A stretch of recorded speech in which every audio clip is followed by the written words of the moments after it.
Mozart je kao dijete.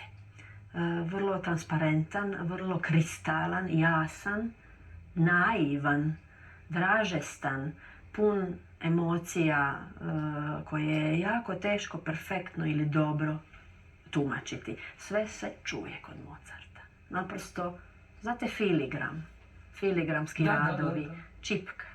Jednostavno se sve čuje. Savršenstvo. I onda Svjatoslav Richter, veliki ruski pijanist, znao je govoriti: kad sam bio mlađi, Mozart mi je još i ležao.